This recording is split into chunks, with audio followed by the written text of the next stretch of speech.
Welcome back. Today we'll look at the Islamic empires that flourished between 1500 and 1800.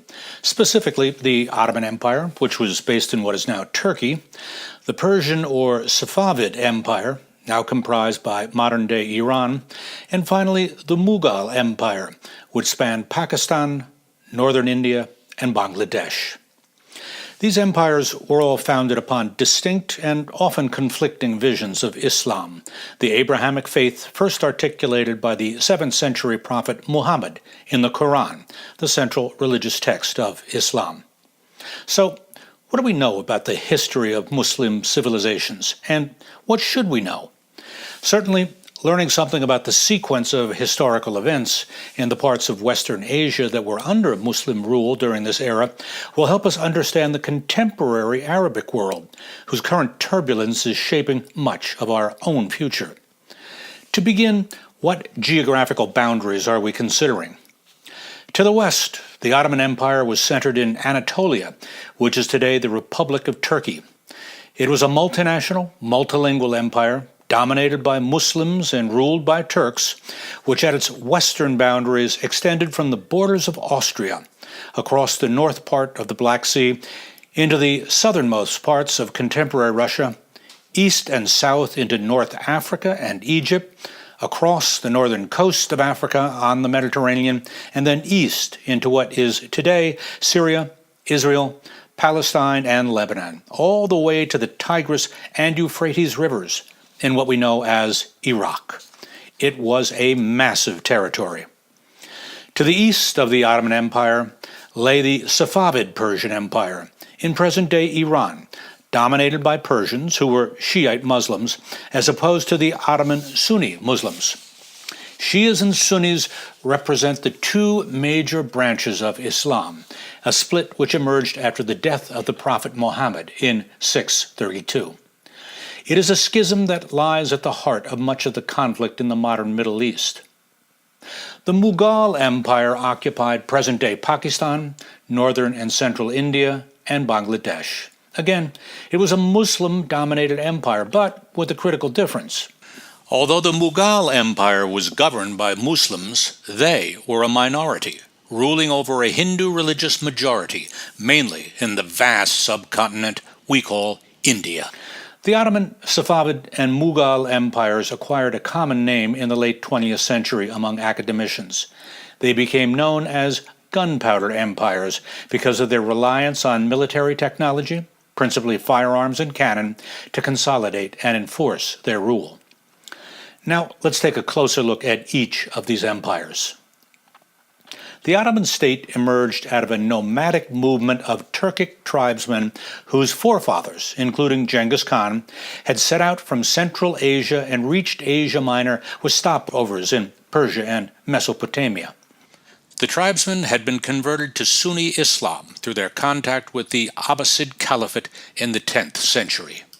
With their conquest of Anatolia, what we now know as Turkey, these Sunni Muslim warriors took control of the Byzantine Empire, the last vestige of the Roman Empire.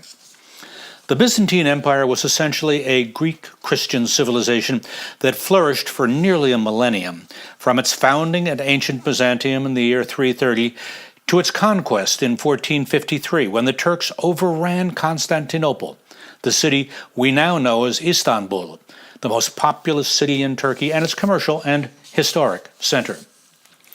The chief ruler of the early Ottoman Empire was Suleiman the Magnificent, who ruled from 1494 to 1566. It was under Suleiman that the Ottomans reached the pinnacle of their power, expanding their domination to the east, into Asia, and to the west, into Europe. In 1529, they reached Vienna, before Suleiman's army was repelled and forced to retreat. During his rule, Suleiman conquered much of the Safavid Middle East and huge swaths of North Africa as far west as Algeria, using the Ottoman naval fleet to control the seas from the Mediterranean to the Red Sea and even the Persian Gulf. In our study of the Ottomans, we'll be reading excerpts from the Turkish letters, correspondence written by an Austrian diplomat, Giselin de Busbecq, who served as ambassador to the Ottoman Empire in Constantinople. Ghizalin is very interested in the Ottoman military, particularly an elite unit known as the Janissaries.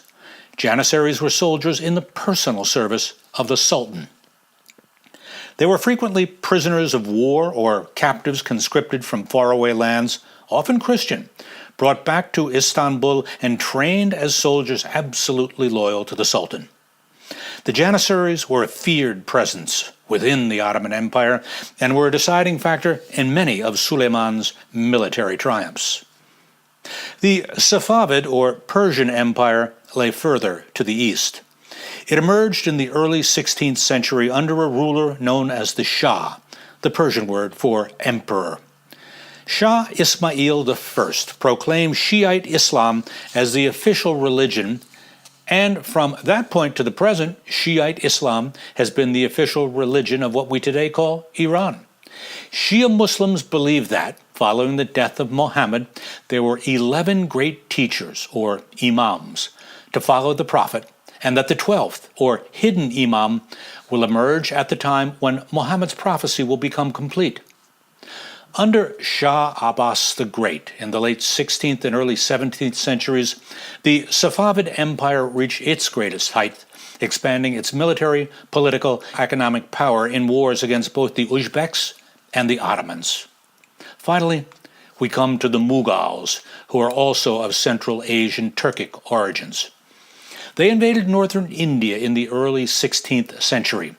The founder of the Mughal dynasty, Babur the Tiger, was a direct descendant of both Tamerlane and Genghis Khan, the legendary nomadic Mongol warlords. Babur conquered northern India, and his successors gradually expanded further south until the empire took up much of the Indian subcontinent. The great Akbar, Babur's grandson, was the most renowned ruler of Mughal India in its early stages. He created a centralized government and established a pattern of religious tolerance that attempted to draw the best from both Islam and Hinduism.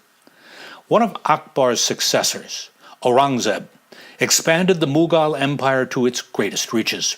But unlike Babur and Akbar, he was much more hostile to Hinduism, provoking a religious conflict between the majority Hindu and minority Muslim populations that has plagued India ever since, and which, ultimately, led to the downfall of the Mughal Empire. Although violent conflict was a hallmark of the Mughal emperors, they developed deep cultural sensibilities as well. As an example, behold the Taj Mahal, built by Shah Jahan to house the tomb of his favorite wife. Once described as a teardrop on the cheek of time, it's regarded by many as the best example of Mughal architecture and a symbol of India's rich history. All three of these empires, the Ottoman, the Safavid, and the Mughal, were militant Islamic states predicated on two traditions. First, the Ghazi tradition of the Muslim warrior conquering the infidel. Second, the nomadic traditions of the Mongol Turks, whose migrations out of the Central Asian steppes formed the foundations of the Ottoman and Mughal empires. Even today, we can hear echoes of these traditions in the rhetoric issuing from certain radicalized factions in the Middle East. Autocratic rule was another tradition in these empires, as was a somewhat earlier tradition of power conflicts within the dynastic families. Indeed, there are many tales of intrigue with regard to succession of rule, in which one contender for the throne plots to assassinate his brothers to eliminate any competition. In fact, we now have an adjective that describes this sort of underhanded and overcomplicated deviousness: Byzantine. Ever heard the term? When studying Ottoman history in particular, it's hard to avoid. In our next lecture, we'll look at the economic and trade relationships that helped finance the gunpowder empires. Until then, best wishes.